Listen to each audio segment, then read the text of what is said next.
and welcome to Morning Cafe presented by Ponvanda Detergent powered by Cyball.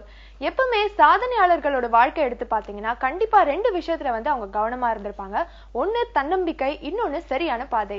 எப்பவுமே நம்ம நேர்மையான பாதையில தன்னம்பிக்கையோட பயணம் செஞ்சோம்னா கண்டிப்பா வெற்றி நமக்கு கிடைக்கும். உங்களுடைய ஃபேவரட் ஷோவான மார்னிங் கஃபேக்கு உங்க எல்லாரையும் வரவேற்கும் நான் உங்கள் கண்மணி. ஸ்வாதி, பொதுவாகவே எந்த ஒரு கலைக்குமே பார்த்தீங்கன்னா இனம், மொழி, நாடு அப்படிங்கிற எந்த ஒரு எல்லையுமே இருக்காது. பர்டிகுலரா இசைக்கு அது கிடையவே கிடையாது. ஆனா சமீபத்துல லண்டன்ல நடந்த இசை புயல் ஏஆர் ரஹ்மானோட கான்சர்ட் இது எல்லாத்தையுமே மாத்தி யோசிக்க வச்சிருச்சுன்னு தான் சொல்லணும். ஆமா கண்மணி, ஆக்சுவலா பார்த்தோன்னா இசை புயல் ஏஆர் ரஹ்மான் அவர்களுக்கு வந்து எந்த ஒரு மொழியுமே கிடையாது. இசை தான் அவருடைய வந்து ஒரு காமன் லாங்குவேஜ் அப்படின்னு தான் சொல்லணும். பட் இருந்தாலும் வந்து அந்த கான்சர்ட்ல அதிகமான தமிழ் பாட்டு அவர் பாடியிருக்காரு அப்படின்னு சொல்லிட்டு நார்த் இந்தியன் ஃபேன்ஸ் எல்லாருமே கோவப்பட்டு கான்சர்ட் நடுவுலயே பார்த்தோன்னா எந்திரிச்சு போயிட்டாங்க. அது ரொம்ப ஒரு வருத்தமான ஒரு விஷயம் தான். ஸ்வாதி, ஆக்சுவலி பாத்தீங்கன்னா இந்த கான்சர்ட்டோட டைட்டிலே நேற்று இன்று நாளை அப்படின்னு தமிழ்ல தான் வச்சிருக்காங்க. தமிழ்ல இருக்கும் போதே இவங்க எல்லாருமே யோசிச்சிருக்கணும் இதுல அதிகபட்சமா தமிழ் பாடல்களை தான் பெர்ஃபார்ம் பண்ணுவாங்க அப்படிங்கறது. அதை யோசிக்காம அங்க போயிட்டு ஹிந்தி சாங்ஸ் வந்து நிறைய பாடல அப்படின்னு சொல்லி வெளியே வருதுல அர்த்தமே கிடையாதுல்ல. ஆமா, ரொம்பவே கரெக்டா சொன்னேன். ஆக்சுவலி வந்து அவர் டோட்டலா வந்து ஹிந்தி சாங்ஸ் அவாய்ட் பண்ணவே இல்லை. 65% பார்த்தோன்னா ஹிந்தி சாங்ஸ் தான் பாடிருக்காங்க. சோ ரசிகர்கள் வந்து இந்த மாதிரி பாதியில எந்திரிச்சிருக்க கூடாதுன்னு தான் நான் நினைக்கிறேன். ஆமா ஸ்வாதி, கான்சர்ட் நடந்துட்டு இருக்கும் போது பாதியிலே அங்க இருந்து வெளியேறின இந்த சம்பவம் பாத்தீங்கன்னா நிறைய பேரை வருத்தப்பட வச்சிருக்கு.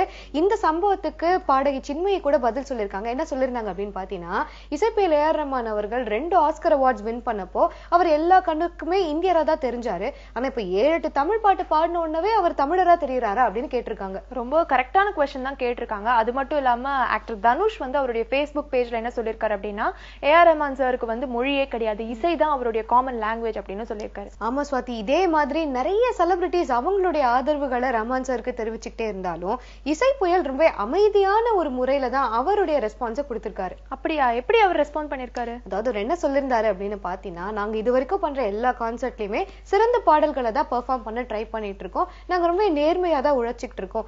இது வரைக்கும் இத்தனை வருஷமா எனக்கு ஆதரவு தெரிவிச்ச எல்லா ஃபேன்ஸ்க்கும் நான் நன்றி தெரிவிச்சுக்கிறேன். அவங்க இல்லைன்னா நான் கிடையாது அப்படின்னு சொல்லியிருக்காரு. சூப்பர். ஆக்சுவலி ஒரு கிரியேட்டரா இந்த ஒரு இன்சிடென்ட் வந்து கண்டிப்பா அவரை வந்து பாதிச்சிருக்கும். பட் 2.0 படம் ரிலீஸ் ஆனோடனே கண்டிப்பா அந்த சாங்ஸ்க்கு வந்து தமிழ் ரசிகர்கள், ஹிந்தி ரசிகர்கள் எல்லாருமே வந்து சேர்ந்து ஆடதான் போறாங்க. அப்போ இந்த பிரச்சனை எல்லாம் பெரிய ஒரு விஷயமாவே தெரியாது இல்லையா? சரி, இந்த ஒரு நல்ல தகவலோட அடுத்ததா யோகாசனம் பகுதியை பார்த்துட்டு வந்துடலாம்.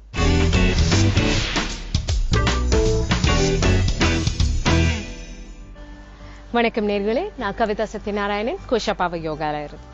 இன்னைக்கு நம்ம பார்க்க போற ஆசனா ஒரு டால்பின் போஸ். டால்பின் போஸ் சொல்வாங்க, சில பேர் ஃபலகாசனாவோட வேரியேஷனும் சொல்வாங்க. இந்த டால்பின் போஸ் என்ன பண்ணும்? இந்த டால்பின் போஸ் எல்போவோட ரிஜிடிட்டி, அதாவது அந்த முட்டி மேல அந்த elbow is a very delicate portion. இங்க அதுல எவ்வளவு ஸ்ட்ரென்த் இருக்கு, அதை எப்படி நம்ம மெயின்டைன் பண்ணணும்னுட்டு இது ஹெல்ப் பண்ணும். அதே சேம் டைம் பேக், அதாவது உங்களோட ஸ்பைனல் கார்டோட பொசிஷனை நல்லா எக்ஸசைஸ் பண்ணி விடுறதுக்கோ பிளட் ஃப்ளோவை சீரமைக்கிறதுக்கோ இது ரொம்பவே ஹெல்ப்ஃபுல். இதுல உங்க கால் மேல தூக்கும் போது என்ன ஆகுதுன்னா, உங்களோட ஹிப்ல இருந்து உங்களோட பட் லைன் வரைக்கும் எல்லா ஸ்பேசஸ்க்குமே கரெக்டான சீரான பிளட் சர்க்குலேஷனும் இருக்கு, ஓப்பனிங்கும் நடக்குது. ஸோ நீங்க இந்த மாதிரி டெய்லி ப்ராக்டிஸ் பண்ணிட்டு இருந்தீங்கன்னா உங்களோட கோர் லெவல் மசில் பில்டப் ஆகுறதுக்கு ரொம்பவே ஹெல்ப்ஃபுல். பெண்களுக்கு இந்த மாதிரி மேல அந்த மாதிரி டால்பின் போஸ்ல போய் நிறைய நேரம் இருக்கிறதுனால என்ன ஆகுதுன்னா, இந்த ஷோல்டர்ஸ், இந்த கையெல்லாம் ஓப்பனிங்க்கு சரியா இருக்கு. பட் நிறைய சர்விக்கல் ஸ்பாண்டிலைட்டிஸ் பிரச்சனை இருந்ததுன்னா இதை அவாய்ட் பண்றது ரொம்பவே நல்லது. இல்லைன்னா டால்பின் போஸ் எல்லாருமே பண்ணலாம், ஆண் பெண் 2 பேருமே பண்ணலாம். அந்த பொசிஷன்ல நிறைய நேரம் இருக்கிறதுனாலே கோர் ஸ்ட்ரென்த் ரொம்பவே, மசில் ஸ்ட்ரென்த் ரொம்பவே நல்லா இருக்கும். அதாவது டம்மி விழுது, தொப்பை விழுதுன்னு சொல்வீங்க இல்லையா, அந்த மாதிரி பிரச்சனையெல்லாம் நிவாரணமா இந்த ஆசனா இருக்கும். ஸோ இன்னைக்கு அந்த ஆசனா பாக்குறதுக்கு முன்னாடி ஒரு குட்டி வார்ம் அப், அதுக்கப்புறமா நம்ம டால்பின் போஸ் எப்படி பண்ணலான்னுட்டு பார்க்கலாம். இப்போ நம்ம ஒரு குட்டி வார்ம் அப் பார்க்கலாம். வார்ம் அப்க்கு அப்புறமா நம்ம ஆசனாஸ் எப்படி பண்ணலான்னுட்டு பார்க்கலாம்.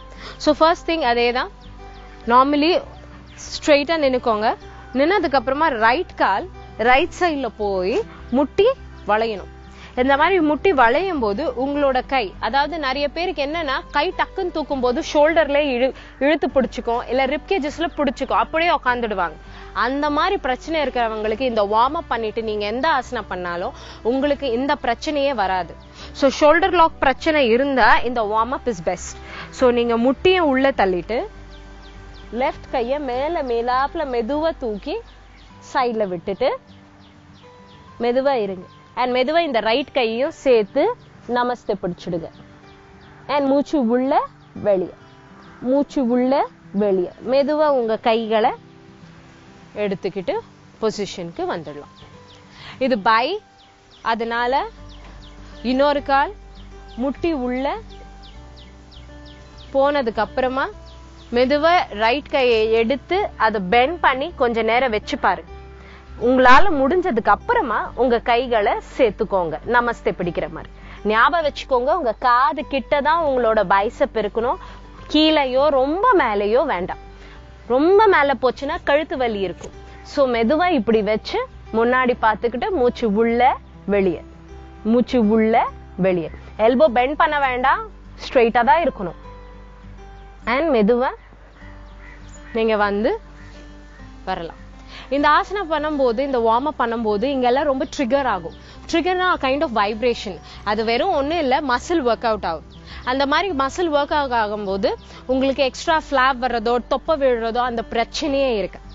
இப்போ நம்ம ஆசனம் எப்படி பண்ணலான்னுட்டு பார்க்கலாம். இப்போ நம்ம டால்ஃபின் போஸ் எப்படி பண்ணலான்னுட்டு பார்க்கலாம். டால்ஃபின் போஸ் பண்றதுக்கு ஃபர்ஸ்ட் நீங்க உங்க பாடியை கீழே இறக்கும் போது எல்போவை இறக்கிடுங்க. எல்போ இறக்கும் போது இன்டர்லாக் பிடிச்சிடுங்க. அப்போதான் உங்களுக்கு அந்த ஸ்ட்ரென்த் கிடைக்கும். முன்னாடி பாருங்க, ஒரு நிமிஷம் 5 செகண்ட் பார்த்ததுக்கு அப்புறமா மெதுவா உங்க இடுப்பை எழுப்பி உங்க தலையை உள்ள தள்ளுங்க. உள்ள தள்ளிட்டு மெதுவா ஒரு காலை மட்டும் மேல தூக்குங்க. ஃபர்ஸ்ட் தூக்காதீங்க இமீடியட்டா உங்க காலை. ஃபர்ஸ்ட் உங்க தலையை கீழே வச்சுட்டு கொஞ்ச நேரம் இருக்க பாருங்க. உங்க முதுகுல கொஞ்சம் எனர்ஜி ஏற்படணும். அதுக்கப்புறமா மெதுவா ஒரு காலை மட்டும் தூக்கி நிறுத்துங்க. 5 செகண்ட் மூச்சு உள்ள வெளியே. அண்ட் மெதுவா உங்க காலை இறக்கிடுங்க. இறக்கி கொஞ்ச நேரம் ரெஸ்ட் பண்ணதுக்கு அப்புறமா மறுபடியும் இன்னொரு காலை எடுத்து நீங்க தூக்கலாம்.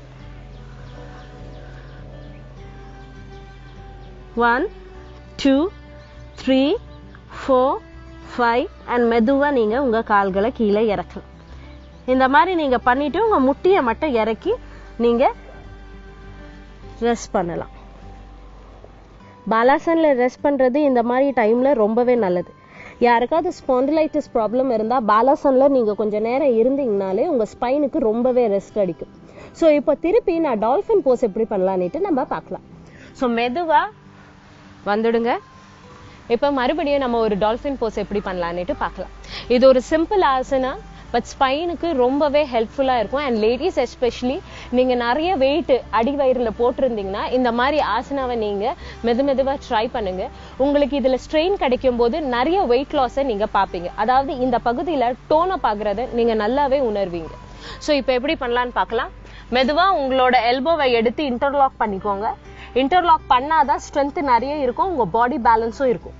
ஸோ இதை பண்ணிட்டு மெதுவா உங்க முட்டியை தூக்கி உள்ள பாக்குறதுக்கு ட்ரை பண்ணுங்க. நிறைய பிராக்டிஸ் பண்ணி இருந்தா உங்களோட உச்சி தலை இதுல இருக்கும். இந்த மாதிரி இருக்கிற போஸ் ரொம்பவே நல்லது. ஏன்னா இந்த மாதிரி இருக்கும்போது உங்களோட பாடியில இருக்கிற கொஞ்சம் ஆக்சிஜன் லெவல் ஏறும். தலைக்கு போகும்போது ரிஃப்ரெஷ்ஷாவும் இருக்கும். ஸோ நிறைய ஒத்த தலைவலி பிரச்சனை இருக்கிறவங்க இந்த பொசிஷன்ல இருந்து மூச்சு உள்ள வெளியேனிட்டு வாங்கும் போது அவங்களோட பிரெயின்ல நிறைய ஆக்சிஜன் போற வாய்ப்பு அதிகரிக்கும் போது அவங்களுக்கு அந்த ஒத்த தலைவலி பிரச்சனையும் போகும். ஸோ இப்போ மெதுவா ஒரு காலை மட்டும் மேல தூக்கி நிப்பாட்டி வைங்க. மூச்சு உள்ள வெளியே ஒரு 5 செகண்ட் 10 செகண்ட், அதுக்கு மேல 1 மினிட். அண்ட் மெதுவா நீங்க உங்க கால்களை இறக்கிடலாம். இறக்குனதுக்கு அப்புறமா ரெஸ்ட் எடுத்துட்டு அதுக்கப்புறமா இன்னொரு காலை நீங்க தூக்குறதுக்கு ட்ரை பண்ணுங்க. மூச்சு பயிற்சியை விடக்கூடாது. அண்ட் மெதுவா நீங்க இந்த காலையும் இறக்கிட்டு முட்டியும் இறக்கி உங்களோட மார்பு பகுதியை உங்க தைஸ்ல ரெஸ்ட் பண்ணி விடலாம்.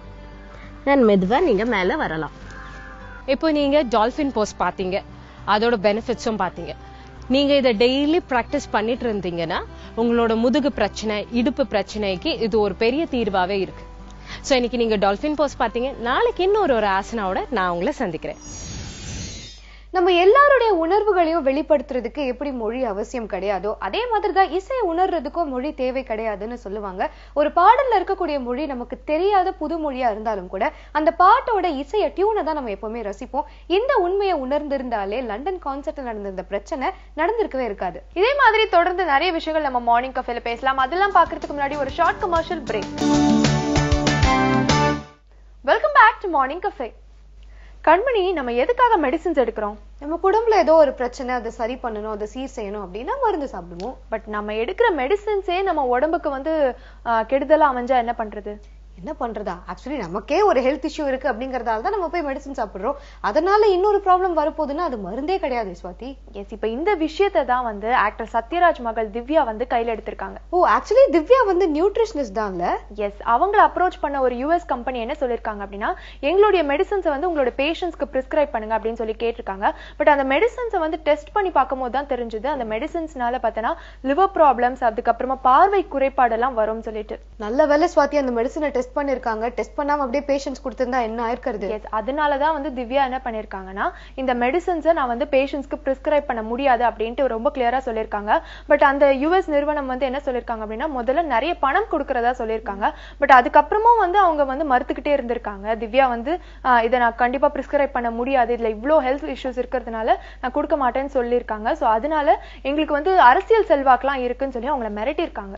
ஆனா இந்த மாதிரி மத்தவங்களுக்கு தீங்கு விளைவிக்கிற மாதிரியான ஒரு பிசினஸ் பண்றது எவ்வளவு தவறு இல்ல? இந்த மாதிரி எல்லாம் சம்பாரிச்சு அவங்க என்ன பண்ண போறாங்க? எஸ், இப்போ வந்து இந்த கேள்வியை முன் வச்சுதான் நம்ம பிஎம் அவர்களுக்கு வந்து திவ்யா ஒரு லெட்டர் எழுதியிருக்காங்க.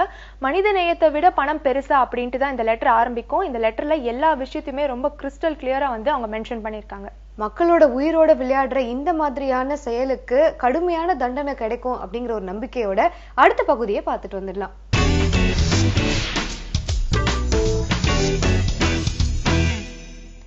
Very good morning. இன்னைக்கு நம்ம பார்க்க போகிற டாபிக் ரொம்ப காமன் அண்ட் நிறைய பேரண்ட்ஸ் தான் குழந்தைங்களை பற்றி ரொம்ப வரி பண்ணுற ஒரு டாபிக். அதாவது வந்து இளநரை or premature greying of hair. இந்த ப்ரீமெச்சூர் கிரேயிங் ஆஃப் ஹேர் வந்து இந்த காலத்தில் நிறைய பேருக்கு, நாட் ஓன்லி யங்ஸ்டர்ஸ், நிறைய குழந்தைங்களுக்கு கூட வந்து கிரே ஹேர் ரொம்ப ஏர்லி இன் லைஃபே ஸ்டார்ட் ஆக ஆரம்பிச்சிருது. இது ஏன் வருது, என்ன வந்து ரீசன்ஸு அப்படிங்கிறத நம்ம இன்னைக்கு பார்க்க போகிறோம். ஸோ இந்த கிரேயிங் வந்து ரொம்ப, சப்போஸ் உங்களுக்கு வந்து ஒரு 20 வயசுக்கு முன்னையே கிரேயிங் வருது அப்படிங்கும்போது தான் வந்து அது ரொம்ப ஒரு ஸ்ட்ரெஸ்ஃபுல் சுச்சுவேஷன் ஆகிடுது. பேரண்ட்ஸ்க்கும் சரி, அந்த ஹூஎவர் அந்த பேஷண்ட்டுக்கும் சரி, ரொம்ப வந்து they get very stressed out. So இந்த பிக்மெண்டேஷன், அந்த ஹேர் பிக்மெண்ட் பற்றி நம்ம கொஞ்சம் பேசினா தான் அந்த கிரேயிங் பற்றி நம்ம இன்னுமே புரிஞ்சுக்க முடியும். ஏன் வந்து நம்ம ஹேர் பிளாக்காக இருக்குது, சில பேரோட ஹேர் ஏன் ரெட்டாக இருக்குது, சில பேரோட ஏன் எல்லோவாக இருக்குது அப்படின்னு பார்த்தீங்கன்னா, நம்ம ஹேருக்கு கலர் கொடுக்குற ஒரு பர்டிகுலர் சப்ஸ்டன்ஸ் வந்து மெலனின் தான். அதாவது நம்ம ஸ்கின்னுக்கு கலர் கொடுக்குற அதே பிக்மெண்ட் மெலனின் தான் ஹேருக்கும் கலர் கொடுக்குது. அந்த மெலனின்லேயே 2 வகையான மெலனின் இருக்குங்க. அந்த மெலனின்ல யூ மெலனின் அப்படிங்கிறது தான் வந்து ப்ரௌன் ஆர் பிளாக் கலர் கொடுக்கறது. அதுதான் நம்ம மோஸ்ட்டாக ஏஷியன்ஸ் எல்லாம் பார்த்தீங்கன்னா நம்மளுக்கு ப்ரௌன் ஆர் பிளாக் ஹேராக இருக்கும். இன்னொரு மெலனின் டைப் தான் ஃபியூ மெலனின் அப்படின்னு சொல்றது. அது வந்து ரெட் ஆர் எல்லோ பிக்மெண்ட் கொடுக்கும். மோஸ்ட்லி பார்த்தீங்கன்னா இந்த அயர்லாந்து அந்த மாதிரி ஏரியாஸில் இருக்கிறவங்க தான் வந்து ஒரு, நீங்கள் அவங்கள பார்த்தாலே கண்டுபிடிச்சிடலாம், ஒரு red colour hair, blue eyes அந்த மாதிரி இருப்பாங்க. இல்லை பிளாண்ட் ஹேரோட அமெரிக்கன்ஸ் அண்ட் யூரோப்பியன்ஸ் வந்து நிறைய பேர் இருக்கிறவங்க எல்லாருக்குமே ஃபியூ மெலனின் தான் அதிகமாக இருக்கும். ஸோ இந்த மெலனின்ங்கிறது வந்து உங்களுக்கு நம்ம முடியோட, நம்ம முடி இப்படி ஒரு சிங்கிள் ஹேர் இருக்குன்னா அதுக்கு வெளிப்பகுதியும் உள்பகுதியும் இருக்கும். அந்த உள்பகுதியை காட்டெக்ஸ் அப்படின்னு சொல்லுவோம். வெளிப்பகுதியில் ஒரு ஷீத் மாதிரி, அதாவது ஒரு கவரிங் மாதிரி ஒரு முடிக்கும் இருக்கும். ஸோ அந்த கவரிங்க்கு மேலே இருக்கிற ஒரு பர்டிகுலர் இடத்துல உங்கள் சோர்ஸ் ஆஃப் மெலனின் அங்கே தான் இருக்கும். அங்கேருந்து தான் வந்து மெலனின் வந்து உள்ள அந்த முடிக்குள்ள மைக்ரேட் ஆகும். ஸோ வெளியிலேருந்து உள்ளே வந்து அந்த மெலனின் உள்ளே போய் ஃபுல் முடியுமே கலர் வருது உங்களுக்கு. ஸோ இது வந்து உங்களுக்கு ஒரு வெளியிலேருந்து உள்ளே போகிறது ஒரு சைக்கிள். ஃபஸ்ட்டு 45 இயர்ஸ் ஆஃப் லைஃப்பில் இந்த மாதிரி ஒரு 7லேருந்து 15 சைக்கிள் நடக்கும். அதாவது முடியோட வெளிப்பகுதியிலேருந்து உள்பகுதிக்கு போய் உள்ளே வந்து ஹேர் பல்ப்லேருந்து மெலனின் இன்னமும் உற்பத்தி ஆகி அந்த ஃபுல் ஹேர் வந்து உங்களுக்கு டார்க்காக மாறுறது. ஸோ இது வந்து ஒரு சைக்கிள். இந்த மாதிரி 7 to 15 சைக்கிள்ஸ் வந்து நம்ம லைஃப் டைம் ஒரு 45 to 50 இயர்ஸில் வந்து ஃபஸ்ட்டு 50 இயர்ஸில் நடக்கும். ஒருவேளை இந்த முடிக்கு வெளியே இருக்கிற அந்த மெலனினோட உற்பத்தி ஆகிற இடம் வந்து காஞ்சு போயிடுச்சு, இன்னும் வந்து அந்த மெலனினே இனிமேல் அந்த உற்பத்தி ஆகலை அப்படிங்கிறது ஒரு ரீசன். ரெண்டாவது வந்து அந்த மைக்ரேஷன் ஒழுங்காக நடக்கலை அப்படிங்கும் போதும் இந்த ஹேர் வந்து உங்களுக்கு கலர் வராமல் உங்களுக்கு நிறைய மாறுறது வந்து திஸ் இஸ் த ரீசன். உங்களுக்கு ஏன் இது வந்து நடக்குது, ஏன் வந்து அந்த ஒரு சோர்ஸ் வந்து ட்ரை அப் ஆயிடுது அப்படின்னு பார்த்தீங்கன்னா இதுக்கு பல ரீசன் இருக்கலாம். ஒன்று வந்து 20 வயசுக்கு முன்னாடியே நரை வந்ததுன்னா யூஸ்வலி ஜெனட்டிக் தான் அது. அண்ட் ஆர் சப்போஸ் வந்து சில பேருக்கு வந்து உங்களுக்கு தன்னெதிர்ப்பு நோயெலாம் இருக்கும். விட்டிலிகோ அப்படிங்கிற வந்து உங்களுக்கு நீங்கள் பார்த்தீங்கன்னா உங்களுக்கு அங்கங்கே வெள்ளையாக வந்து ஸ்கின்ல இருக்கும். அவங்களுக்கு வந்து அந்த சம்மந்தப்பட்ட ஏரியாவில் ஸ்கின்ல இருக்கிற ஹேர் வந்து சிலதெல்லாம் வெள்ளையாக மாறி போயிடும். ஸோ இல்லைன்னா வந்து சில தன்னெதிர்ப்பு நோயிலையும் வந்து வெள்ளையாக மாறுற சான்ஸ் இருக்குது. குழந்தைங்களுக்கே வந்து வரும். அதெல்லாம் கன்ஜெனிட்டல் இஷ்யூஸ் உங்களுக்கு. இது தவிர வந்து ஒன்றுமே இல்லாமல் நார்மல் குழந்தைங்களுக்கு கூட 20 வயசுக்கு கீழே சப்போஸ் அவங்க ஃபேமிலியிலே ஹிஸ்ட்ரி இருக்குன்னா ரொம்ப நார்மலாக காமனாக கிரே ஹேர் வந்து சீக்கிரமே வர சான்ஸ் இருக்குது. ஸோ இது தவிர வந்து சில டெஃபிஷியன்சிஸ் லைக் காப்பர், எஸ்பெஷலி காப்பருங்கிறது அந்த மெலனினோட சிந்தசிஸ், அந்த மெலனின் பிக்மெண்ட்டை வந்து உற்பத்தி ஆக்கிறதுக்கு ரொம்ப இம்பார்ட்டன்ட் பகுதி காப்பர். ஸோ காப்பர் டெஃபிஷியன்சி இருந்தாலுமே வந்து இந்த ஒரு ப்ராப்ளம் இருக்கிறது உண்டு. காப்பர் தவிர வந்து அயர்ன் டெஃபிஷியன்சியுமே வந்து கிரே ஹேர் கொடுக்கறது உண்டுங்க. ஸோ இது ரெண்டுத்தையும் நம்ம சப்ளிமெண்ட் பண்ணால் சில பேருக்கு வந்து திருப்பி அந்த டார்க்கனிங் ஆஃப் ஹேர் வந்து கண்டிப்பாக நடக்கிற சான்ஸ் இருக்கும் உங்களுக்கு. இது தவிர வந்து வேற என்ன காஸ் பண்ணலாம் அப்படின்னு பார்த்தீங்கன்னா ஆஸ்மேட்டிக் பீப்புள் அவங்களுக்குமே வந்து ஹேரில் வந்து உங்களுக்கு கிரேயிங் ஆஃப் ஹேர் சீக்கிரம் நடக்கும். இல்லை கிட்னி டிசீசஸ் இருக்குது, இல்லைன்னா வந்து உங்களுக்கு ப்ரோட்டீன் சத்து இதர் நம்ம கூடியமான அளவு வந்து ப்ரோட்டீன் சத்து எடுத்துக்க மாட்டேங்கிறோம் உணவில், இல்லை நம்ம எடுக்கிற ப்ரோட்டீன் சத்து வந்து உங்களுக்கு அந்த நம்ம இன்டெஸ்டைன் ஒரு நம்ம கேஸ்ட்ரோ இன்டெஸ்டைனல் ட்ராக்லேருந்து அப்சார்ப்ஷன் நல்லா இல்லை அப்படிங்கும் போதுமே கிரே ஹேர் நிறைய பேருக்கு வரதுண்டு.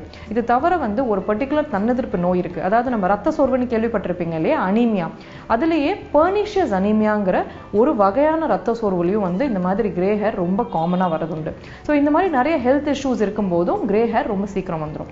இது தவிர வேற என்னெல்லாம் கிரே ஹேரோட ரீசன்ஸ்னு பார்த்தீங்கன்னா நம்ம லைஃப் ஸ்டைல் தான். அதாவது ஒழுங்காக தூக்கம் இல்லாதது அண்ட் ரொம்ப முக்கியமான காரணம் smoking. Smoking causes very early graying of hair.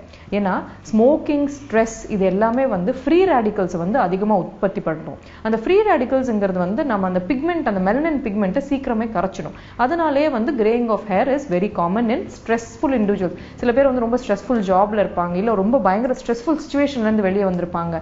லைஃப்ல வந்து சில ஒரு இமோஷனல் ஆர் மென்டல் ஸ்ட்ரெஸ் அதிகமாக இருக்கிறவங்களுக்கு திடீர்னு பார்த்தீங்கன்னா they will start graying very soon. So அந்த மாதிரி சுச்சுவேஷன்ஸில் இட் இஸ் ஒன்லி பிகாஸ் அந்த ஃப்ரீ ரேடிக்கல் ப்ரொடக்ஷன் ரொம்ப அதிகமாக இருக்கும்போது அவங்களுக்கு அந்த ஃப்ரீ ரேடிக்கல்ஸை தணிக்கிறதுக்காக ஆன்டி ஆக்சிடென்ட்ஸ் வந்து இனஃபாக இல்லை. ஏன்னா அந்த ஸ்ட்ரெஸ்னால ஆன்டி ஆக்சிடென்ட் லெவல் குறைஞ்சு ஃப்ரீ ரேடிக்கல்ஸ் அதிகமாகிடுது உங்களுக்கு.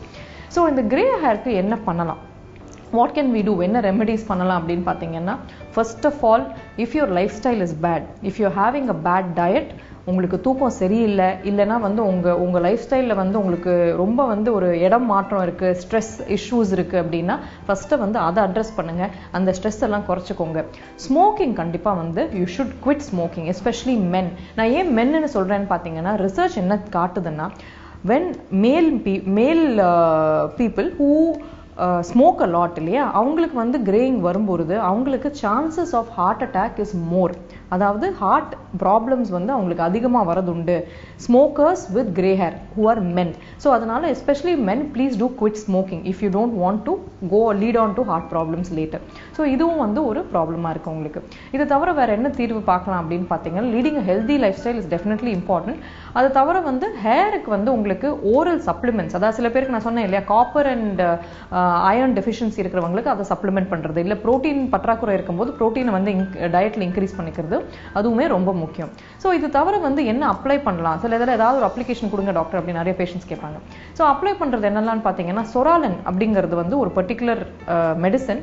அதை அப்ளை பண்ணி வெயிலில் காட்டும்போது அதனாலேயே கொஞ்சம் டார்க்கனிங் சில பேருக்கு ஹெல்ப்ஃபுல்லாக இருக்குது. இது தவிர மெலட்டானின் அப்படிங்கிற மெடிசனும் வந்து இப்போ யூஸ் பண்ணுறோம். Vitamin A, vitamin C, vitamin E, polyphenols, tea tree oil extract, இது எல்லாமும் வந்து research is going on for using to improve the coloration of the hair. அந்த கிரே கலர்லேருந்து திருப்பி பிளாக்கு கொண்டு வரதுக்கு. கருவேப்பிலை சாப்பிடலாமா, ஏதாவது ஹோம் ரெமெடிஸ் சொல்லுங்க அப்படின்னா நிறைய பேர் கேட்பாங்க. சரி, ஹோம் ரெமெடிஸ் வந்து நீங்கள் இஃப் சப்போஸ் நீங்கள் நெட்டில் பார்த்தீங்கன்னா ஒரு 100,000 ஹோம் ரெமெடிஸ் இருக்கும். இதுக்கெல்லாம் பேஸ் ரிசர்ச் ஏதாவது இருக்கா? இப்போத்துக்கு there is no solid research to say கண்டிப்பாக இதை சாப்பிட்டா வந்து உங்களுக்கு கிரே ஹேர் போயிடுங்கிறது ஒன்றும் ரிசர்ச் கிடையாது. பட் கரி லீவ்ஸ், அதாவது வந்து நம்ம கருவேப்பிலை இருக்கு இல்லையா, கருவேப்பிலை வந்து உங்களுக்கு it's a rich source of iron, calcium, phosphorus, இது எல்லாமே ஒரு நல்ல ரிச் சோர்ஸ், புரோட்டீன், ஃபைபர் எல்லாத்தையுமே ரிச் சோர்ஸ் உங்களுக்கு. ஸோ நம்ம இன்ஃபேக்ட் நம்ம முன்னோர்கள் வந்து கருவேப்பிலை எல்லாத்தையும் தாளிக்கிறதுக்கு போடுறாங்கன்னா it is not just the flavour of the leaf, அதுக்கு ஒரு நியூட்ரிட்டிவ் வேல்யூ இருக்குங்கிறதுனால தான் போடுறாங்க. இதில் இருக்கிற நல்ல நியூட்ரிஷன் வந்து கண்டிப்பாக வந்து it helps to correct the nutritional deficiency. அதாவது ஒருத்தருக்கு கிரே ஹேர் நியூட்ரிஷன்னால வருது, அதாவது நியூட்ரிஷன் கம்மியாக இருக்கிறதுனால வருதுன்னா அந்த மாதிரி இண்டிவிஜுவல்ஸ்க்கு கண்டிப்பாக வந்து இந்த கருவேப்பிலை இன்னும் கொஞ்சம் நம்ம டயட்ல சேர்த்துக்கிறது it will be very helpful. நீங்கள் எதர் சட்னி மாதிரி பண்ணி சாப்பிடலாம், இல்லைன்னா வந்து உங்களுக்கு எப்படி பிடிக்குமோ you can even make a juice out of it. But வெறும் கருவேப்பிலை லீவ்ஸ் எடுத்து வெறும் அப்ளிகேஷன் போடுறதுனால will the grey hair grow? I don't really believe in it and there is no particular evidence which points to that. But eating கருவேப்பிலை வந்து உங்களுக்கு டயட்ல சேர்த்துக்கும் போது டெஃபினட்டா வந்து சில டெஃபிஷியன்சிஸ், ஏன்னா அதுலயும் நியூட்ரியன்ஸ் இருக்குங்கிறதுனால இட் வில் கரெக்ட். இது தவிர வந்து ஓகே இதெல்லாம் பண்ண முடியல எனக்கு வந்து of course we've corrected the diet, we've corrected all this, but ஆனாலுமே எனக்கு கிரே ஹேர் வந்து குறைய மாட்டேங்குது அப்படிங்கிற சில பேருக்கு என்ன பண்ணலாம்னா, இன்ஃபேக்ட் they say கொஞ்சம் ஒரு 2 நரமுடி இருந்தா அதை வந்து எடுக்கிறதுலையோ கட் பண்றதுலையோ ஒன்றும் தப்பு கிடையாதுங்க. பிகாஸ் காமன் பிலீஃப் என்ன, ஒரு நரமுடியை பிளக் பண்ணா 10 நரமுடி வந்துடும் அப்படின்னா ஒண்ணுமே கிடையாது. That's a myth. 1 எடுத்தா 10 வருங்கிறது கிடையவே கிடையாது. அப்படி பாத்தீங்கன்னா ஒரு முடியை பிளக் பண்ணா 10 பிளாக் ஹேர் உங்களுக்கு க்ரோ ஆகுதா? இல்லை தானே. அப்போ இதுவும் அப்படி கிடையாது. ஸோ நீங்க வந்து ஒரே 1 or 2 கிரே ஹேர் தான் இருக்கு அப்படிங்கும்போது you can just cut it of. Okay, but அதுக்கு மேல அதிகமா கிரே ஹேர் இருக்கு அப்படிங்கும்போது நம்ம of course we have to come to the next topic which is hair dye. hair dye use பண்றது lot of people use it. நான் வந்து whether I approve of it or not approve of it, everybody does use a hair dye. Hair டைங்கிறது நிறைய types இருக்கு. எதர் natural hair dyes இருக்கு, இல்லைன்னா வந்து உங்களுக்கு synthetic hair dye or chemical hair dyes இருக்கு. நேச்சுரல் ஹேர் டைன்னு பார்த்தீங்கன்னா ஆம்லா, இல்லைன்னா பிரிங்கராஜ், இல்லைன்னா வந்து உங்களுக்கு வால்நட்லேருந்து எடுக்கிற ஒரு பர்டிகுலர் சப்ஸ்டன்ஸ், இது எல்லாமே வந்து நேச்சுரலாக நிறைய பேர் யூஸ் பண்ணுறாங்க. அது கொஞ்சம் ஒரு பர்டிகுலர் கலரேஷன், சிலதெல்லாம் வந்து ஒரு சர்டன் கலர் தான் கொடுக்கும். ஃபார் இன்ஸ்டன்ஸ் ஹென்னா யூஸ் பண்ணுறது ரெட் கலர் கொடுக்கும், சில பேருக்கு அது பிடிக்காது. But henna is a good substitute. அதாவது வந்து நல்ல ஒரு பியூரிஃபைட் ஃபார்ம் ஆஃப் ஹென்னா, அந்த ஒரு கலரேஷன் வந்து ஒரு ஸ்லைட் டார்க் கலர் கொடுக்கும்போது people don't mind it and it is quite safe உங்களுக்கு. provided சில பேர் black henna யூஸ் பண்ணுவாங்க. black henna வந்து யூஸ் பண்ணும்போது அதுல உங்களுக்கு அந்த black கலர் கொடுக்கக்கூடிய சப்ஸ்டன்ஸ் வந்து அலர்ஜி கொடுக்கலாம். so you have to be very careful to check if in case chemicals ஏதாவது ஆட் பண்றாங்களா to the henna. henna has to be used in the very pure form. அப்பதான் வந்து உங்களுக்கு அது safe உங்களுக்கு. மிச்சபடி வந்து உங்களுக்கு சிந்தட்டிக் டைஸ் அப்படின்னு பார்த்தீங்கன்னா ஹேர் டை பொறுத்த வரைக்கும் ஹேர் டைல வந்து உங்களுக்கு அந்த கருப்பு கொடுக்கக்கூடியது பாராஃபெனலின் டயமைன் ஆர் பிபிடி அப்படிங்கிற ஒரு சப்ஸ்டன்ஸ் தான். இதோட டெரிவேட்டிவ்ஸுமே வந்து அந்த ஒரு பிளாக் கலர் கொடுக்கும். பட் இந்த பிபிடிங்கிற கெமிக்கல் தான் most common reason for allergy. So if your using a hair dye, use a hair dye which does not contain ammonia and does not contain paraffenylene diamine and that will be safer for the scalp. ஏன்னா even though research says இன்னும் evidence இல்லை scalp cancer வருது because of hair டைங்க evidence இல்லை. But ஆனாலுமே பார்த்தீங்கன்னா allergies and அந்த தோல்ல வந்து ஒரு கருவளையம் வருது, கருப்பா பிக்மெண்டேஷன் வருது ஹேர் டைனால, கண்டிப்பாக வந்து it is a truth. So it gives a lot of side effects to you always choose your hair dye very safely. So I hope this particular episode has helped you today. Thank you. Kanmani, recent டைம்ஸ்ல பார்த்தோன்னா நான் நிறைய news கேள்விப்படுறேன். அதாவது அப்ராட்ல pan பண்ணிருக்கிற medicines எல்லாம் நம்ம நாட்டுல வந்து சேல் பண்றாங்க அப்படின்னு சொல்லிட்டு. சோ நம்ம நாட்டுல இதெல்லாம் தடுக்கிறதுக்கு எந்த ஒரு அமைப்பும் இல்லையா? எல்லாமே இருக்கு ஸ்வாதி, ஆனா அதெல்லாம் சரியா இயங்குதா அப்படிங்கறதா மிக முக்கியமான ஒரு கேள்வியா இருக்கு. இந்த மாதிரி ஒரு சிலரோட அலட்சியம் பாத்தீங்கன்னா பல மக்களோட உயிரோட விளையாடுறதுக்கான வாய்ப்பு இருக்கு. இந்த சமயத்துலதான் திவ்யா சரியான முயற்சியில இறங்கியிருக்காங்க. இந்த பிரச்சனையை எதிர்த்து கவர்மெண்ட் என்ன நடவடிக்கை எடுக்க போறாங்க அப்படிங்கறத நம்ம காத்திருந்து பார்க்கலாம். இதே மாதிரி இன்னும் பல சுவாரஸ்யமான விஷயங்கள் உங்க எல்லாருக்காகவும் மார்னிங் கஃபேல காத்துட்டு இருக்கு.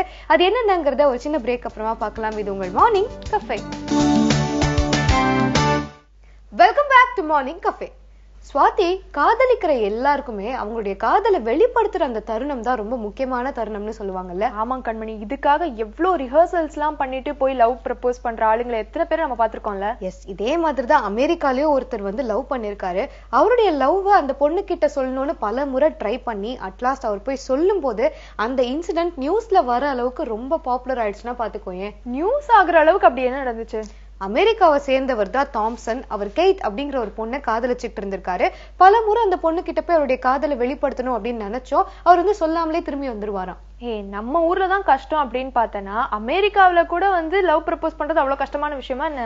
எஸ், அவர் ரொம்ப கஷ்டப்பட்டிருக்காரு. ஆனா கடைசியில என்ன டிசைட் பண்ணிருக்காருன்னா, என்னுடைய பர்த்டே அன்னைக்கு போய் சொல்லிடலாம் அப்படின்னு டிசைட் பண்ணி அவருடைய பர்த்டேக்கு கேட் கிட்ட போய் அவருடைய காதலை வெளிப்படுத்தலாம் அப்படின்னு நினைக்கிற சமயத்துல போலீஸ் வந்து அவர் அரெஸ்ட் பண்ணிட்டு போயிட்டாங்க. ஏன் ஏடா கூடமா ஏதாவது செஞ்சுட்டாரா என்ன? காதலுக்காக எதுவும் செய்யல, காதலுக்கு முன்னாடியே பல பிரச்சனைகள் செஞ்சிருக்காரு போல இருக்கு. அந்த காரணத்தினால்தான் போலீஸ் வந்து அரெஸ்ட் பண்ணிட்டு போயிருக்காங்க. ஆனா அதுக்கப்புறம் இவர் என்ன பண்ணிருக்காரு, அவருடைய நிலைமையை வந்து போலீஸ் கிட்ட எடுத்து சொல்லிருக்காரு.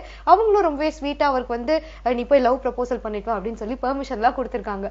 பாவமே, இதுதான் வந்து காதல்ல அரெஸ்ட் ஆகுறது போல இருக்கு. சரி, இந்த ஒரு காதல் தகவலோட அடுத்ததா சின்னஞ்சிறு உலகம் பகுதி பார்த்துட்டு வந்துடலாம்.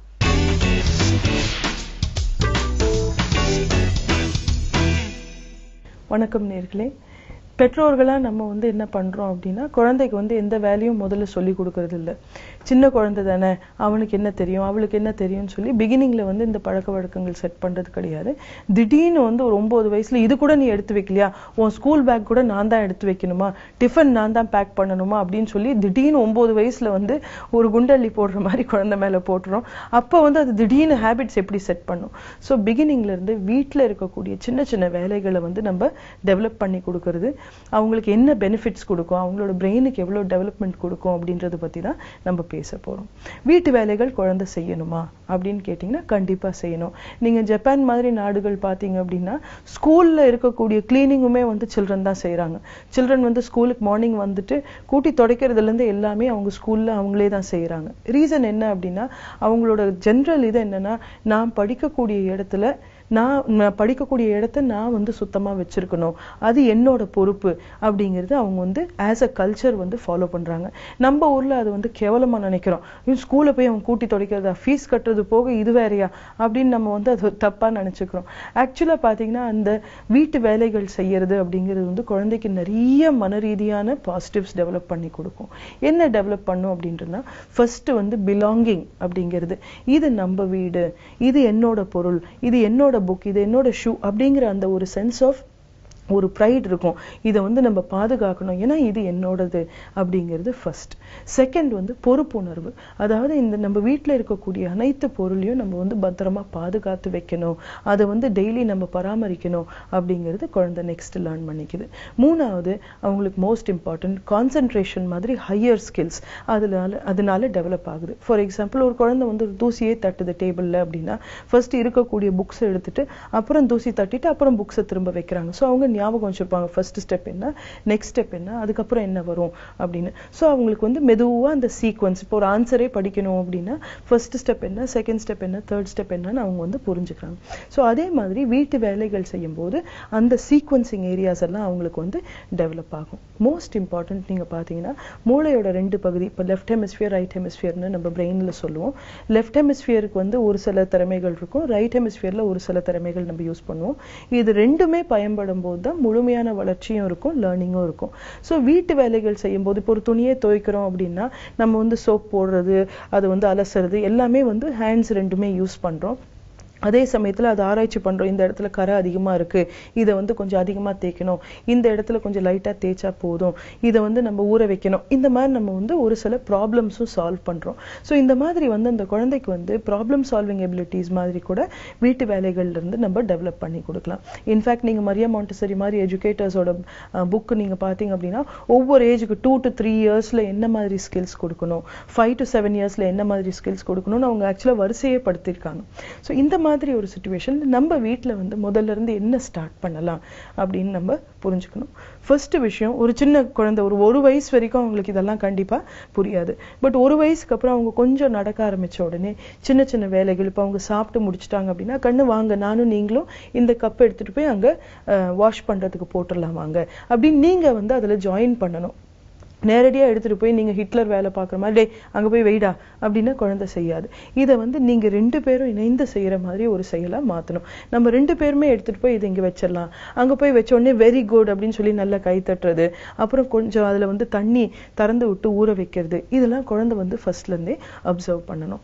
அதே போல அந்த டைம்ல வந்து சின்ன சின்ன வேலைகள் நீங்க என்ன பண்ணலாம் அப்படின்னா, ஒரு துணியெல்லாம் தோச்சு போட்டு வீட்டுல நடுவுல வச்சிருக்கீங்க, இது ஒரு 1 year 1.5 years வரைக்கும் பாத்தீங்கன்னா துணி தோச்சு வீட்டுக்கு நடுவுல போட்டு வச்சுட்டு குழந்தைகிட்ட அந்த துணியை கையில கொடுத்து, இது யாருது, இது வந்து அப்பா, அது அப்பா அதை எங்க எடுத்துட்டு போய் வைக்கணும் அப்படின்னு சொல்லி அந்த ஒரு இடம் காட்டுங்க, இந்த இடத்துல அப்பா அதை வைக்கலாம், இது யாருது, இது வந்து தாத்தாது, தாத்தாது இந்த இடத்துல வைக்கலாம் அப்படின்னு சொல்லி ஒவ்வொருத்தரோட துணியும் அந்த குழந்தை எடுத்துட்டு அது வந்து பிரிக்கிறது. இது வந்து பிரெயினை பொறுத்த வரைக்கும் கேட்டகரைசேஷன் அப்படிங்கிறது டெவலப் பண்ணி கொடுக்கும். கேட்டகரைசேஷன் அப்படின்னா ஒரு பொருள் எங்க வந்து பொருந்தும் அப்படிங்கிறது வந்து அவங்க லேர்ன் பண்றாங்க. இது வந்து லேட்டரான் பாத்தீங்கன்னா இந்த லெட்டர்ஸ், நம்பர்ஸ், கலர்ஸ் இதெல்லாம் கத்துக்கிறதுக்கு ரொம்ப அழகான அடிப்படையா செட் ஆகும். அதே சமயத்துல அவங்களுக்கு வந்து பாத்தீங்கன்னா தாத்தா அது வந்து பெருசா இருக்கு, பாப்பா அது வந்து குட்டியா இருக்கு அப்படிங்கறதெல்லாம் அவங்க வந்து கொஞ்சம் ஆராய்ச்சி பண்ண ஆரம்பிச்சிருவாங்க. இது வந்து பிரெயினுக்கு ரொம்ப அழகான ஒரு ஸ்கில் டெவலப் பண்ணி கொடுக்கும். இந்த ஒரு ஏர்லி ஏஜஸ்ல பாத்தீங்கன்னா அந்த ஒரு 1.5 வயசுல பாத்தீங்கன்னா த்ரோ டவுன் ஃபேஸ்ன்னு சொல்லுவோம். கிடைச்சதெல்லாம் கீழே தூக்கி போடுவாங்க. நீங்க ஒரு செல்போன் கொடுத்தீங்கன்னா கூட அதை கீழே போடுவாங்க. ஏன்னா அந்த டைம்ல மொழி வளர்ச்சி நடந்துட்டு இருக்கும். மொழி வளர்ச்சி நடக்கும்போது அவங்க சவுண்ட்ஸோட எக்ஸ்பெரிமெண்ட் பண்ணி பார்ப்பாங்க. அதாவது இப்போ இந்த ஸ்பூனை கீழே போட்டா இது சவுண்ட் போடுதா, ஒரு பஞ்சு எடுத்து கீழே போட்டா அதுல சவுண்ட் வருதா அப்படின்னு ஆராய்ச்சி பண்ணுவாங்க. ஸோ அதனால அந்த டைம்ல நீங்க வந்து சின்ன சின்ன பாத்திரம் அதெல்லாம் கொடுத்து கூட கண்ணு ஒவ்வொரு பாத்திரத்துக்குள்ளேயும் ஒரு ஸ்பூன் வைக்கலாம் வாங்க அப்படிங்கிற மாதிரி எல்லாம் கூட கொடுக்கலாம். இல்ல நீங்க வெசல்ஸ் எல்லாம் வாஷ் பண்ணி பாத்திரம் எல்லாம் வாஷ் பண்ணி வச்சிருந்தீங்கன்னா அதை வந்து குழந்தைய வந்து ஹெல்ப் பண்ணி அரேஞ்ச் பண்ண வைக்கலாம். ஸோ இந்த மாதிரி சின்ன ஏஜஸ்ல கிச்சன் சம்பந்தப்பட்டது, வாஷிங் சம்பந்தப்பட்டதுல வந்து நீங்க நிறைய இன்ட்ரெஸ்ட் குழந்தைக்கு கொண்டு வரலாம். கொஞ்சம் ஒரு 2.5 இயர்ஸ் வந்ததுக்கு அப்புறம் அவங்க விளையாடி முடிச்ச உடனே அந்த டாய்ஸ் எல்லாம் அவங்க யூஸ் பண்ண விளையாட்டு பொருள் எடுத்து உள்ள வைக்கிறது, ஒரு பாக்ஸ்லயோ இல்ல ஒரு பேக்லயோ எடுத்து வைக்கணும் அப்படின்ற ஹேபிட் வந்து நீங்க செட் பண்ணலாம். முதல்ல ஏற்கனவே வந்து அந்த குழந்தைக்கு அந்த ஹேபிட் தெரியாது அப்படிங்கிறதுனால நீங்க எப்பவுமே ஜாயின் பண்ணணும். கண்ணு நம்ம விளையாடி முடிச்சிட்டோம் வா, அம்மாவும் நீயும் எடுத்து வச்சிடலாம், அப்பாவும் நீயும் எடுத்து வச்சிடலாம் அப்படின்னு சொல்லி நீங்க அதை வந்து ஒரு சின்ன விளையாட்டாவே அதை மாத்திரணும். அதாவது ஒரு பொருள் எடுத்து திரும்ப வைக்கணும்ன்றதே வந்து விளையாட்டா இருந்தது அப்படின்னா அதை வந்து ஒரு போரிங்கான ஒரு விஷயமா அவங்க பார்க்க மாட்டாங்க. லைஃப் லாங் வந்து நம்ம எடுத்த விஷயத்தை திரும்ப வைக்கணும் அப்படின்றதுக்கு ஒரு பாசிட்டிவான ஒரு மெசேஜ் வந்து பிரெயின்ல செட் ஆயிரும். நம்ம என்ன பண்ணிடுறோம் அப்படின்னா விளையாட விட்டுட்டு அப்புறம் அவன் வேற எங்கேயா போனதுக்கு அப்புறம் டேய் ஏன்டா இதை எடுத்து வைக்கல அப்படின்னு சொல்லி மிரட்டின உடனே அந்த செயல் மேல அவங்களுக்கு ஒரு நெகட்டிவ் வந்துடும். லைஃப் லாங் எது எடுத்தாலும் முடிக்க மாட்டாங்க. ஸோ முதல்ல இருந்து அந்த பாசிட்டிவான மெசேஜ் கொஞ்சம் கண்டிப்பா கொடுங்க. மோஸ்ட் இம்பார்ட்டன்ட் அந்த ஏஜ்ல வந்து தன்னோட ஷூஸ் வீட்டுல இப்போ வெளியே போறாங்க அப்படின்னா வந்த உடனே அந்த ஷூ வந்து கழட்டின உடனே கரெக்டான இடத்துல வைக்கணும். ட்ரெஸ் இப்போ கழட்டுறாங்க அப்படின்னா குளிக்கிறதுக்கு முன்னால அதை வந்து கரெக்டான இடத்துல வந்து வாஷிங்க்கு போடணும் அப்படின்றதெல்லாம் வந்து இந்த ஒரு 3 இயர்ஸ்க்குள்ள நீங்க கண்டிப்பா செட் பண்ணலாம். அதே போல மோஸ்ட் இம்பார்ட்டன்ட் அவங்க வந்து ஸ்நாக்ஸ் பாக்ஸ், இந்த ஏஜ்ல வந்து ஸ்நாக்ஸ் பாக்ஸ் பேக் பண்றதுக்கு நீங்க சொல்லி கொடுக்கலாம். ஒரு 2 பிஸ்கெட் எடுத்து வைக்கிறது, 3 பிஸ்கெட் எடுத்து வைக்கிறது, இந்த மாதிரி சின்ன சின்ன வேலைகள் அவங்களுக்கு வந்து செட் பண்ணி கொடுக்கலாம். இந்த நம்ம இன்னைக்கு வரைக்கும் பேசியிருக்கிறது ஒரு 3 இயர்ஸ்க்குள்ள குழந்தைங்களுக்கு எப்படி சின்ன சின்ன வீட்டு வேலைகள் செய்ய வைக்கலாம் அப்படின்றது. தொடர்ந்து நம்ம பேசுறதுல கொஞ்சம் பெரிய கிளாஸஸ்ல எப்படி வீட்டு வேலைகள்ல குழந்தைங்களை வந்து இன்வால்வ் பண்ணலாம் அப்படின்றத பத்தி மீண்டும் நாளைக்கு சந்திக்கலாம். ஸ்வாதி, இத்தனை நாளா தாம்சன் அவரோட மனசுல பூட்டி வச்சிருந்த காதலை ரிலீஸ் பண்ணிட்டு கடைசியில அவரே ஜெயிலுக்கு போயிட்டாரு. ஆமா கண்மணி, எந்த ஒரு ஆளையும் வந்து மாத்திர சக்தி காதலுக்கு இருக்கு. இத்தனை நாளா வந்து அடிதடி பிரச்சனைன்னு இருந்த தாம்சன் இதுக்கப்புறமாவது வந்து ஒரு நல்ல ஆளா இருப்பாரு அப்படின்ட்டு நம்ம நம்பலாம். இன்னும் நிறைய விஷயங்கள் நம்ம தொடர்ந்து பேசலாம். அதுக்கு முன்னாடி ஒரு short commercial break. Welcome back to Morning Cafe. Kanmani, நேத்து நானும் எங்க அம்மாவும் வந்து கார்ல ஷாப்பிங் கிளம்பிட்டு இருந்தோம். சோ திடீர்னு என்ன ஆயிடுச்சு, எங்களுக்கு முன்னாடி போயிட்டு இருந்த ஒரு காரன் வந்து இண்டிகேட்டர் போடாமலே ரைட் டர்ன் எடுத்துட்டான். ஐயோ, அப்புறம் என்ன ஆச்சு? அப்புறம் வந்து எனக்கு முன்னாடி போற வண்டியை மோதாம எப்படியோ நான் வந்து சமாளிச்சு வந்துட்டேன். ஆமா ஸ்வாதி, ஒரு சிலர் இப்படிதான் இருப்பாங்க. டிரைவ் பண்ணும்போது சரியா கான்சென்ட்ரேட் பண்ண மாட்டாங்க, ஏதோ ஒரு ட்ரீம் வேர்ல்ட்ல இருப்பாங்க, எதை பத்தியாவது யோசிச்சுக்கிட்டே டிரைவ் பண்ணுவாங்க. கடைசியில சரியா ஓட்டுற நமக்கும் இதனால ப்ராப்ளம் வந்துடும். எஸ், இதோட ஹைலைட்டான விஷயம் என்ன தெரியுமா, அந்த டிரைவர்காரன் வந்து இறங்கி நாங்க தான் அவங்க வண்டியை வந்து மோத வந்துட்ட மாதிரி எங்களை வந்து புடிச்சு கத்திட்டு இருந்தான். பட் நான் வந்து அதெல்லாம் கண்டுக்காம சிரிச்சுட்டே வந்துட்டேன். இதுல கொஞ்சம் ஓவரா இல்ல? நீ என்ன தெரியுமா பண்ணிருக்கணும், அப்போயே போலீஸ்ல கம்ப்ளைண்ட் பண்ணிருக்கணும் ஸ்வாதி. அவன் மேல தப்பு வச்சுட்டு அவன் எப்படி உன்ன திட்டலாம்? எங்க அம்மாவும் இதேதான் சொன்னாங்க. பட் நான் தான் வந்து குப்பை வண்டி ரூல் ஃபாலோ பண்றேனே. குப்பை வண்டி ரூலா? என்னது அது? ஆக்சுவலி இந்த மாதிரி ரோட்ல போற நிறைய பேர் பார்த்தேன்னா அவங்க மனசுல நிறைய ஆங்கர், ஃப்ரஸ்ட்ரேஷன், இந்த மாதிரி விஷயங்கள் எல்லாத்தையுமே வந்து ஒரு குப்பை மாதிரி அடுக்கி வச்சிருப்பாங்க. நம்மள மாதிரி ஆட்களை ரோட்ல பார்க்கும் போது அதெல்லாம் தானாவே வெளியே வரும். சோ நாமளும் அது எல்லாத்தையுமே எடுத்துக்கிட்டோம் அப்படின்னா நம்மளும் வெளியில போற இடத்துல வந்து மத்தவங்க மேல நம்ம கோவத்தை காட்ட வேண்டிதான் வரும். சோ அதனால இது எல்லாத்தையுமே இக்னோர் பண்ணிட்டு சிரிச்சுட்டே போயிட்டோம் அப்படின்னா நம்மளுக்கும் எந்த பிரச்சனையும் வராது இல்லையா? சோ இது வந்து இங்கிலீஷ்ல பார்த்தோன்னா லா ஆஃப் கார்பேஜ் ட்ரக் அப்படின்னு சொல்லுவாங்க. சூப்பர் ஸ்வாதி, இனிமே நம்மளும் நம்மளுடைய லைஃப்ல the law of garbage truck அடிக்கடி ஃபாலோ பண்ணலாம், யூஸும் பண்ணிக்கலாம். இந்த வித்தியாசமான இன்ஃபர்மேஷனோட அடுத்த பகுதியான அவ்வை சொன்ன மொழியாம் பகுதியை பார்த்துட்டு வந்துடலாம்.